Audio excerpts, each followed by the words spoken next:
প্রিয় শিক্ষার্থীরা, শুভেচ্ছা নিও। আশা করছি ভালো আছো সবাই। আজকের অনলাইন ক্লাসে সবাইকে স্বাগত জানাচ্ছি। গত ক্লাসের ধারাবাহিকতায় আজকে আমরা ভাইরাসের প্রকারভেদের বাকি যে অংশ ছিল, অর্থাৎ ভাইরাসের গাঠনিক উপাদান ভিত্তিক যে প্রকারভেদ সেটা এবং টি2 ব্যাকটেরিওফাজের গঠন, টিএমবি এর গঠন, ভাইরাসের লাইটিক চক্র এবং লাইসোজেনিক চক্র এবং আনুষঙ্গিক বিষয় নিয়ে আলোচনা করব। তাহলে চলো মূল আলোচনায় যাই। গত ক্লাসে বলেছি তোমাদের বইতে যে চার্টটা দেওয়া আছে, যে গোলাকার, দণ্ডাকার, সিলিন্ডাকার, উপবৃত্তাকার, ষড়ভুজাকার এই বিভিন্ন ভাইরাসের গঠন এবং উদাহরণ এগুলি পরীক্ষার জন্য দরকার। এইগুলি দেখতে বলেছি, এগুলি ভালো করে রপ্ত করার জন্য বলেছি। এর বাইরে যেটা আছে সেটা হচ্ছে ভাইরাসকে উদ্ভিদ ভাইরাস এবং প্রাণী ভাইরাস এই দুই ভাগেও ভাগ করা যায়। যেসব ভাইরাস উদ্ভিদকে আক্রমণ করে তাদেরকে উদ্ভিদ ভাইরাস বলা হয়। যেমন ধরো টোবাকো মোজাইক ভাইরাস, পেপিয়ারিং স্পট ভাইরাস, টুংরো ভাইরাস, এগুলো উদ্ভিদকে আক্রমণ করে। আবার যেসব ভাইরাস প্রাণী দেহে আক্রমণ করে তাদেরকে প্রাণী ভাইরাস বলা হয়। এমন অনেকে আছে, যেমন Ebola virus, influenza virus, vaccinia virus, HIV, সব হচ্ছে। এখন ভাইরাসের যে কনস্টিটিউয়েন্ট, গাঠনিক রাসায়নিক দ্রব্য, সেটার উপর কি ভাগ করা যায়? যে ডিএনএ যদি গাঠনিক উপাদান হয় তাকে বলা হয় ডিএনএ ভাইরাস, আর আরএনএ যদি গাঠনিক উপাদান হয় তাদেরকে বলা হয় আরএনএ ভাইরাস। এখন ডিএনএ আমরা সবসময় জানি ডিএনএ সাধারণত দ্বিসূত্রক বিশিষ্ট ম্যাক্রোমলিকুল বা বৃহৎ অণু, আরএনএ এক সূত্র। কিন্তু ভাইরাসের মধ্যে আমরা দ্বিসূত্রক ডিএনএও দেখে থাকি, এক সূত্রক ডিএনএও দেখতে পারি। যেমন এই যে এক সূত্রক ডিএনএ বিশিষ্ট ভাইরাস, এখানে দেখো এক সূত্র কোলিফাস ভাইরাস, এটা এক সূত্রক ডিএনএ বিশিষ্ট ভাইরাস। আবার দ্বিসূত্রক ডিএনএ ব্যাকটেরিয়া ভাইরাস।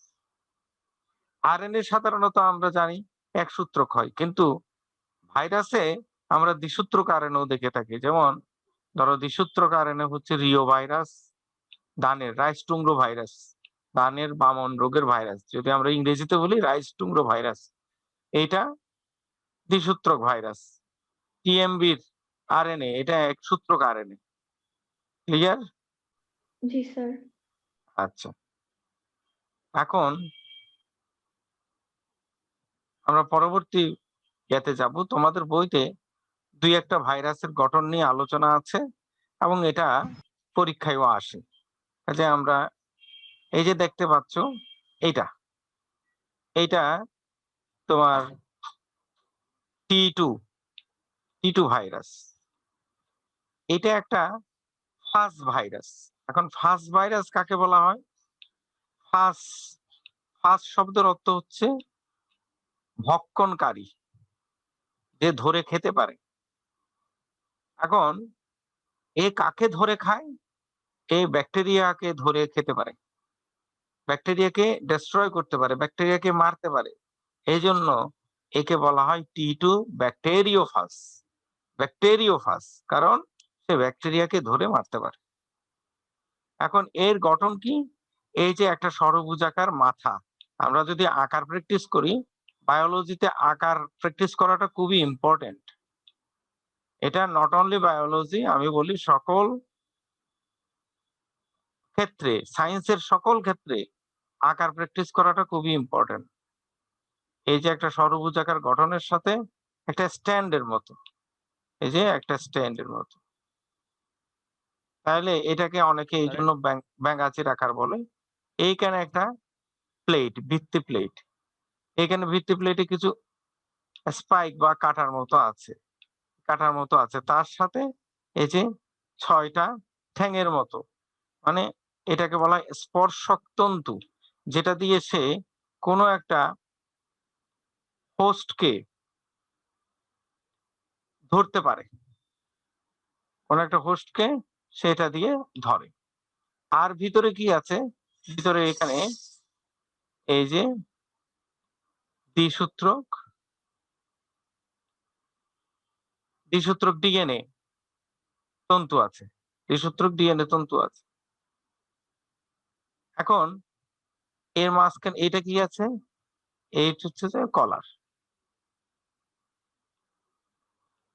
এই গেল। স্যার এটাকে টিটু কেন বলে?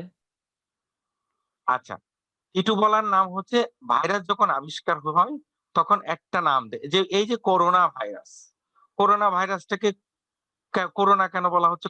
কোভিড, কোভিড কথাটা কোভ, করোনা ভিরিডি। এখন ভিরিডি মানে ভাইরাসের গোত্রকে বলা হয় ভিরিডি, করোনা গোত্রের।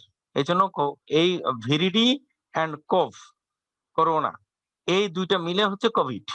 তাহলে কোভিড কেন বলতে, করোনা কেন বলা হচ্ছে? জানা আছে কিনা? জানা থাকলে কেউ একজন উত্তর করো, না জানলে আমি ব্যাখ্যা করব। স্যার এটা তো সূর্যের একটা বলয় সম্ভবত। রাইট, করোনা কথাটা হচ্ছে, করোনার কথা হচ্ছে আলোর বলয়। যখন বলয়গ্রাস সূর্যগ্রহণ হয় তখন তার চারিদিকে আলোর একটা রিং থাকে। এই যে আমরা দেখি সাধারণত প্যাগোডাগুলিতে, বৌদ্ধ মন্দিরগুলিতে দেখি যে বুদ্ধদেবের পেছনে একটা গোলাকার আলো বলা হয়েছে হ্যালো, ইংরেজিতে বলা হয় হ্যালো, আলোর বলয়।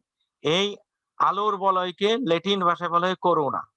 এই ভাইরাসটা দেখতে গোলাকার আলোর বলয়ের মতো, তার যেই স্পোক গুলি আছে সেগুলি দেখতে এই যে অনেকটা সূর্যের আলো যেভাবে ছড়ায় সেই ধরনের বলেই তার নাম দিয়েছে করোনা, আকারের সিমিলারিটির কারণে করোনা।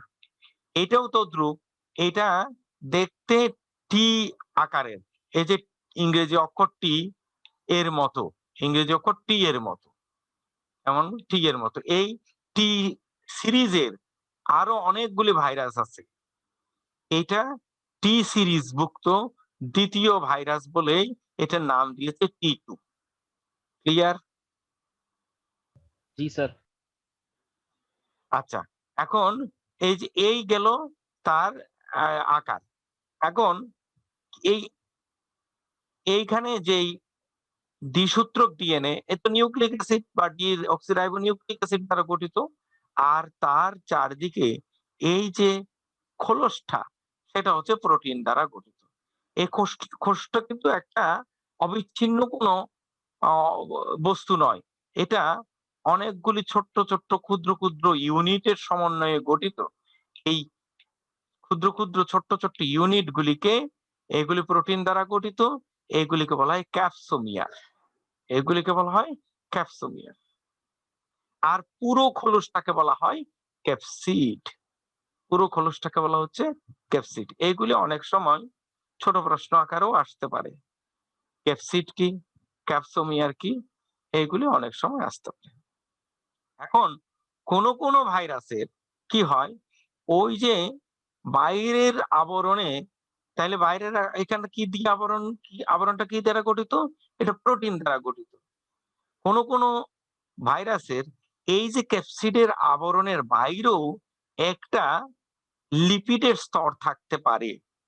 এই যে সব ভাইরাসে ক্যাপসিডের আবরণের বাইরেও লিপিডের স্তর থাকে, সেই সব ভাইরাসকে বলা হয় এনভেলপ ভাইরাস, এনভেলপ ভাইরাস। এবং এই লিপিডের স্তর যখন থাকবে ক্যাপসোমিয়ারের সাথে, যখন লিপিডের আবরণ দ্বারা এনভেলপড অবস্থায় থাকবে, তখন সেটাকে বলা হয় প্যাপলোমিয়ার। ঠিক আছে? স্যার একটু একবার বলেন। প্যাপলোমিয়ার, প্যাপলোমিয়ার মানে কি, লিপিডের আবরণ যদি থাকে, ক্যাপসিডের বাইরে যদি লিপিডের আবরণ থাকে, তখন আর ক্যাপসোমিয়ার বলবে না, তখন কি বলবে? প্যাপলোমিয়ার। এবং তখন সেই জাতীয় ভাইরাস গুলিকে বলা হয় লাইপো ভাইরাস বা লিপো ভাইরাস। ক্লিয়ার? জি স্যার, বুঝছি। সেটা বুঝছি। আচ্ছা, এখন এইটাও তোমাদের বইতে আছে, এটাও তোমাদের সিলেবাসের মধ্যে আছে, টিএমবি, টোবাকো মোজাইক ভাইরাস। এটাই পৃথিবীতে প্রথম আইডেন্টিফাই হয়। এখানে কতকগুলি তথ্য আছে, এগুলি একটু পরীক্ষার জন্য দরকার পড়ে, এই জন্য আমি এখানে উল্লেখ করেছি।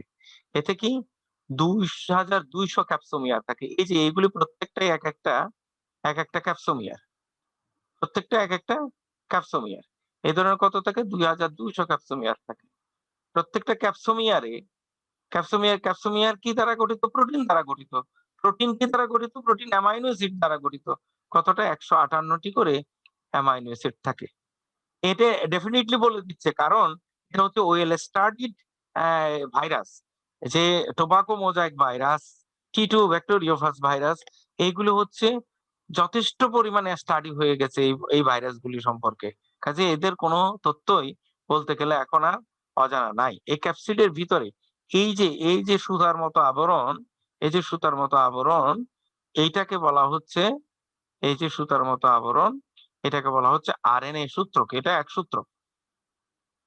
সূত্র, এটা আবার কতটা? 6500 নিউক্লিওটাইড দ্বারা গঠিত। আমরা জানি adenine, guanine, cytosine and uracil, এই ধরনের অনেক 4টা নিউক্লিওটাইড বিভিন্ন ভাবে সজ্জিত হয়ে আরএনএ স্ট্রাকচার তৈরি করে, এবং এই ভাবে 6500টি নিউক্লিওটাইড পাশাপাশি যুক্ত আছে। আবার কি বলা হচ্ছে? ওজনের বিবেচনায় এর শতকরা 95 ভাগ। এটা দেখলেই বোঝা যাচ্ছে মাঝখানে একটা আরএনএ কোর ছাড়া আর পুরোটাই আঙ্গুরের থোকার মতো একটা ভাইরাস। আর তার বেশিরভাগ পুরো দেহই বলতে গেলে প্রোটিন দ্বারা গঠিত। ক্লিয়ার? জি স্যার। আচ্ছা, এবার আমরা যেটা দেখব, ছবিটা ভালো করে দেখো, একটা অ্যানিমেটেড ছবি। একটা টিটো ব্যাকটেরিওফাস একটা ব্যাকটেরিয়ার উপর বসলো। এবার বসার পর সে তার নিউক্লিক অ্যাসিড ব্যাকটেরিয়ার দেহের মধ্যে প্রবেশ করালো। ব্যাকটেরিয়ার দেহে যখন প্রবেশ করালো, তখন কি করলো? তখন ব্যাকটেরিয়ার ডিএনএ এর সাথে এই ডিএনএ রিকম্বিনেশন হলো। অর্থাৎ ব্যাকটেরিয়ার ডিএনএ এর সাথে সংযুক্ত হয়ে এই ডিএনএ তখন সংখ্যায় বাড়লো। শুধু বাড়লো না, পুরো ব্যাকটেরিয়ার দেহের কন্ট্রোল নিয়ে তারা ব্যাকটেরিয়ার দেহ ভেঙে বের হয়ে আসলো। বোঝা গেল অ্যানিমেশনটা? আবার দেখো, স্যার। আমি-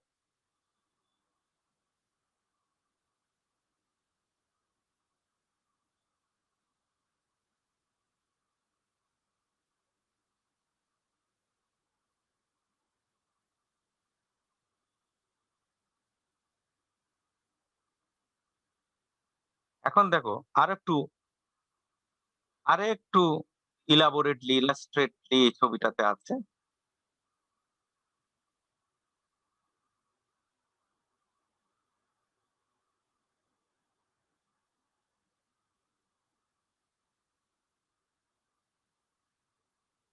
তাহলে আসলে ঘটনাটা কি ঘটে?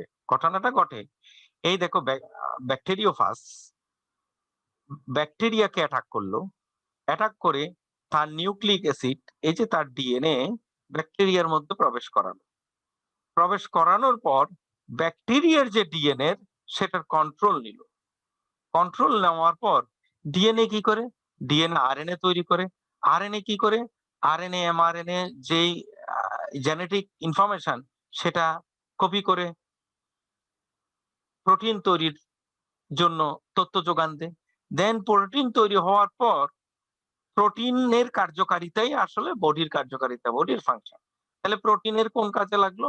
প্রোটিন এই যে তার খোলস তৈরির কাজে লাগলো। এবং বলতে গেলে এই পুরো ব্যাকটেরিয়ার কন্ট্রোল এ ভাইরাস নিয়ে নিল। ভাইরাস নিয়ে নেওয়ার পর এই ব্যাকটেরিয়ার যাবতীয় উপাদান, পুষ্টি, তার জেনেটিক্যাল কম্পোনেন্ট, তার মেটাবলিক অ্যাক্টিভিটি সব ব্যবহার করে সে তার নিজের সংখ্যা মাল্টিপ্লাই করলো বা সংখ্যায় বাড়ালো। বাড়ানোর পর এক ধরনের এনজাইম তারা সিক্রেট করলো, যে এনজাইমের কারণে ব্যাকটেরিয়া সেল ওয়ালই ভেঙে গেল। ভেঙে এই ব্যাকটেরিয়ার বডি থেকে ভাইরাস বের হয়ে আসলো। এই যে পদ্ধতি সেটাকে বলা হচ্ছে লাইটিক পদ্ধতি। লাইটিক কথাটা আসছে লাইসিস থেকে। লাইসিস মানে ভেঙে যাওয়া। লাইসোজাইম নামক এক বিশেষ ধরনের এনজাইম ব্যাকটেরিয়ার দেহের মধ্যে সিক্রেট করে, কে নিঃসরণ করে? এই যে নতুন তৈরি হওয়া ভাইরাসগুলি, এই ভাইরাসগুলি লাইসোজাইম সিক্রেশনের কারণে তার সেল ওয়াল ভেঙে গেল। এই জন্য তার নাম হয়ে গেল লাইটিক চক্র। এই লাইটিক চক্রের মাধ্যমে ভাইরাস ব্যাকটেরিয়ার দেহের নিয়ন্ত্রণ এবং ব্যাকটেরিয়ার দেহের মেকানিজম ব্যবহার করে ব্যাকটেরিয়ার দেহের মধ্যে সংখ্যা বৃদ্ধি ঘটিয়ে সে নিজে রিলিজ হয়ে যায়। এটা তো ব্যাকটেরিয়া দ্বারা বোঝানো হলো। এটা অন্য জীবদেহ সেম ভাবে সেলকে আক্রমণ করে এবং সেলকে রাপচার করে বেরিয়ে আসে এবং আবার ফ্রেশ সেলকে আক্রমণ করে। এইভাবে এমন হয় ওই জীবের যাবতীয় বডি ফাংশনকে সে বিকল করে দেয় এবং একসময় জীব মারা যায়। সেটা করোনা ভাইরাসের বেলায় যা, অন্য ভাইরাসের ক্ষেত্রেও তা। যে সে বডি মেকানিজমকে ব্যবহার করে তার সংখ্যা এতটা বৃদ্ধি ঘটায়, সে বডির যে ফাংশন, যে রেসপিরেশন, এক্সক্রেশন, এইভাবে নানা ধরনের যে ইমিউন সিস্টেম, এই সব কটাকে সে দখলে নেয় এবং কলাপস করার পর এক পর্যায়ে ভাইরাস ওই বডিটাকে এতটাই দুর্বল করে ফেলে, সেকেন্ডারি ইনফেকশনের জন্য দেখা যাচ্ছে ব্যাকটেরিয়া আক্রমণ করে, ফাঙ্গাস আক্রমণ করে এবং এক পর্যায়ে অনেক বড় আকৃতির জীবও এই ভাইরাসের কারণে তার জীবন হারায়। অ্যাকচুয়ালি ভাইরাস সরাসরি পুরোপুরি জীবকে হত্যা করে না, কিন্তু জীব মারা যাওয়ার যাবতীয় পরিস্থিতি সে তৈরি করে। কারণ সে জীবের ইমিউন সিস্টেমটাকে এতটাই নড়বড়ে করে দেয় যে তখন সেকেন্ডারি ইনফেকশনের কারণে জীব মারা যায়। এখন লাইটিক চক্র, যেটা এতক্ষণ ধরে আমরা ব্যাখ্যা করলাম, এটা বোঝা গেল কিনা? জি স্যার। এখন সব ভাইরাসই যে ব্যাকটেরিয়াকে আক্রমণ করে এইভাবে মারতে পারে অথবা জীবকে আক্রমণ করে মারতে পারে, তার লাইটিক চক্র ঘটাতে পারে এমন নয়। জীবের ইমিউন সিস্টেম যদি দুর্বল হয়ে না থাকে, ইমিউন সিস্টেম যদি শক্তিশালী থাকে, অথবা ভাইরাসের যেই নিউক্লিক অ্যাসিড, যেই ডিএনএ সে ক্যারি করে আনছে, সেটার উগ্রতা যদি কম থাকে, তাহলে অন্য ঘটনা ঘটতে পারে। কি ঘটনা ঘটতে পারে? এই যে ডান দিকের বিষয়টা দেখো। ধরো ডান দিকে কি হইলো? এই ডান দিকের ছবিটা। আপাতত আমরা বাম দিকেরটা নিয়ে আলোচনা করেছি। ডান দিকে কি হয়? এই যে ভাইরাসের এই লাল অংশটা দেখো, এটা ভাইরাসের ডিএনএ। এখন ভাইরাসের ডিএনএ, এই যে ধরো এখান থেকে আমরা বর্ণনা, এই যে ভাইরাসের ডিএনএ ঢুকলো। ঢুকার পর সে ব্যাকটেরিয়ার ডিএনএ কে ক্যাপচার করলো, কম্বাইন করলো। এই যে ব্যাকটেরিয়ার ডিএনএ কে কন্ট্রোল করার পর ব্যাকটেরিয়ার পুরো দেহটাকে সে কন্ট্রোল করতে পারে নাই। দেখো তাহলে এই যে ব্যাকটেরিয়ার ডিএনএ রেপ্লিকেট হলো, রেপ্লিকেশনের নিয়ন্ত্রণ এখনো ব্যাকটেরিয়ার হাতে আছে। এই দিয়ে সে এই যে ব্যাকটেরিয়ার তখন বাইনারি ফিশনে গেল, অর্থাৎ ভাইরাস যদি ব্যাকটেরিয়াকে কন্ট্রোল করতে পারতো, তাইলে এখানে কিন্তু ভাইরাসের সংখ্যা বৃদ্ধি হতো, কিন্তু তা হচ্ছে না। এখানে ব্যাকটেরিয়ার ডিএনএ কে সে কন্টামিনেট করেছে, অর্থাৎ ভাইরাসের ডিএনএ কে সঙ্গে নিয়ে ব্যাকটেরিয়ার ডিএনএ একটা রিকম্বিনেন্ট ডিএনএ তে পরিণত হয়েছে। Yet the control of all the system of bacteria not failed, তার কন্ট্রোল হারায় নাই এবং ব্যাকটেরিয়া কিন্তু তার নিজস্ব সিস্টেমে বাইনারি ভিশনে যাচ্ছে, এই যে সেল ডিভিশনে যাচ্ছে। এই যে নতুন যে একটা, তাইলে এই যে ব্যাকটেরিয়া একটা নতুন গঠন প্রাপ্ত হয়েছে, কোনটা? এই যে ভাইরাসের ডিএনএ কে নিয়ে ব্যাকটেরিয়া নতুন একটা রিকম্বিনেন্ট স্ট্রাকচার পেয়েছে, এটাকে বলা হয় prophase. Don't mixed it with prophase.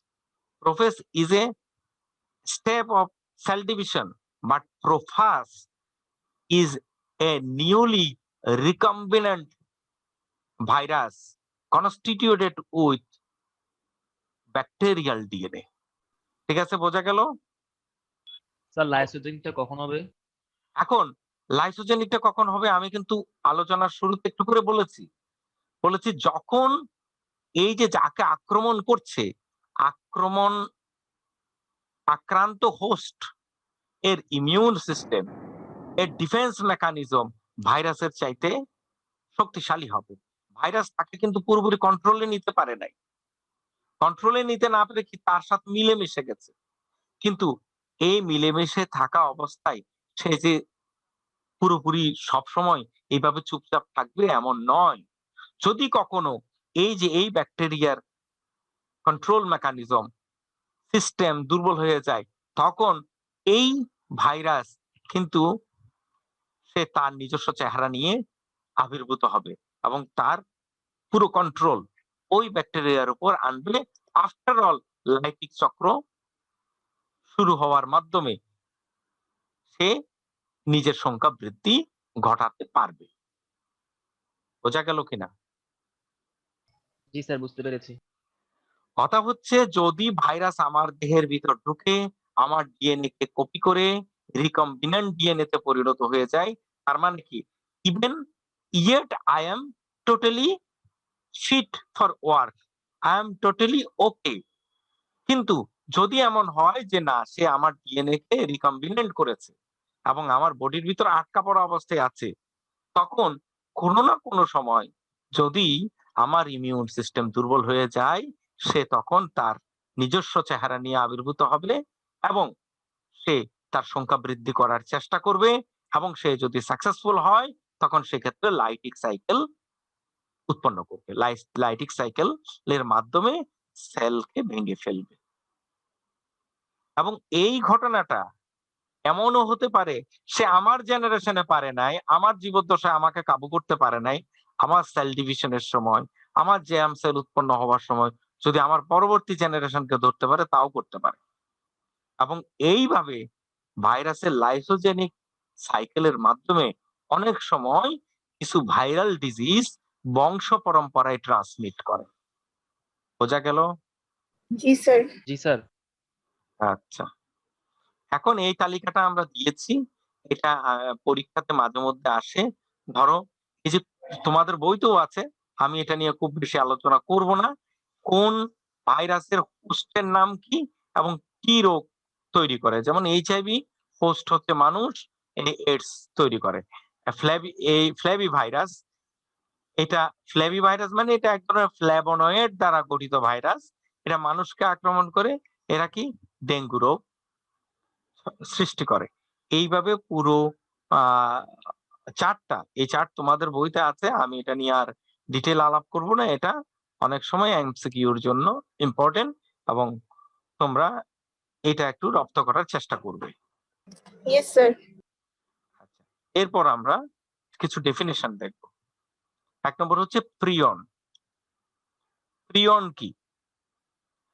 Nucleic acid বিহীন শুধুমাত্র প্রোটিন আবরণ দিয়ে গঠিত এক প্রকার সংক্রামক সত্তা। ঠিক আছে?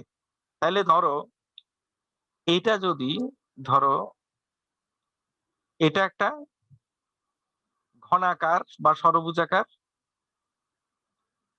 এটা কি হইলো? এটা কি? এটা একটা ষড়ভুজাকার ডিএনএ ভাইরাস। এখন ধরো যদি এমন হয় এই জিনিসটা নাই, এই জিনিসটা নাই,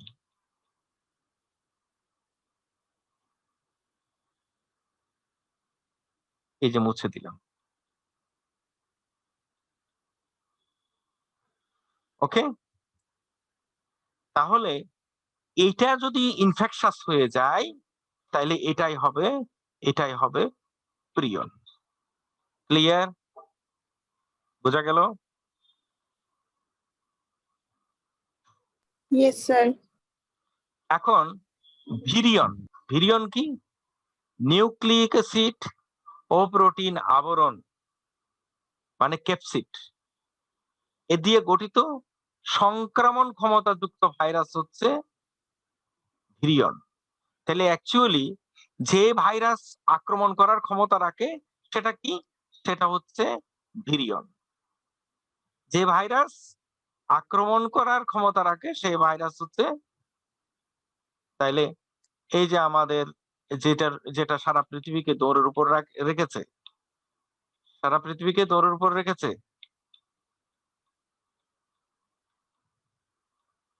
সারা পৃথিবীকে দৌড়ের উপর রেখেছে কে?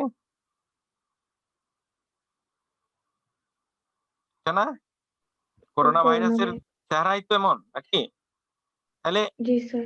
সে সংক্রমণ ক্ষমতাযুক্ত, সে নিউক্লিক অ্যাসিড দ্বারা গঠিত, ঠিক আছে, সে প্রোটিন আবরণ দ্বারা গঠিত, কাজেই সে হচ্ছে অ্যাকচুয়ালি সংক্রমণ ক্ষমতাযুক্ত ভাইরাসই হচ্ছে ভিরিয়ন।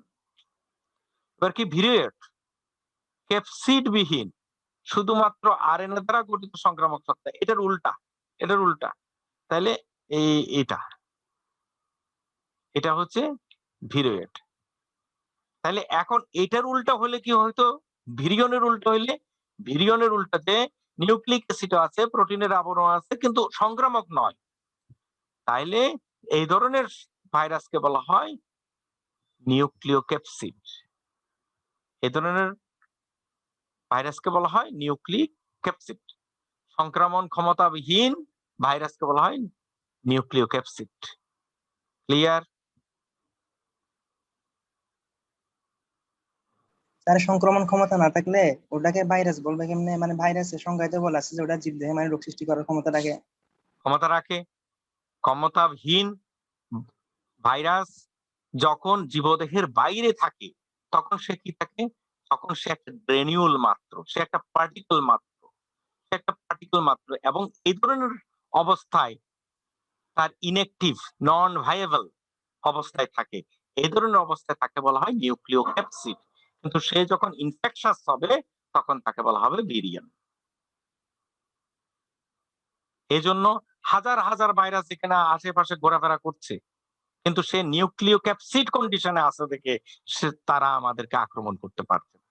সে যখন কোনো না কোনো ভাবে আক্রমণ করার ক্যাপাবিলিটিটা অর্জন করে যাবে তখনই তার নাম হয়ে যাবে ভিরিয়ন। ক্লিয়ার?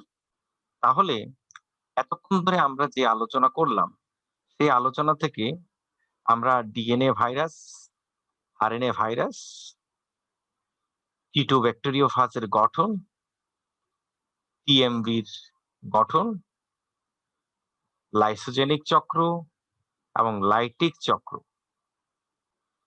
এ সম্পর্কে পরিষ্কার ধারণা পেয়েছি। এর পাশাপাশি প্রিয়ন, ভিরয়েড এবং ভিরিয়ন সম্পর্কেও আমাদের ধারণা তৈরি হয়েছে। আজ এ পর্যন্ত। সবাই ভালো থেকো, সুস্থ থেকো, কঠোরভাবে স্বাস্থ্যবিধি মেনে চলো। সবাইকে ধন্যবাদ।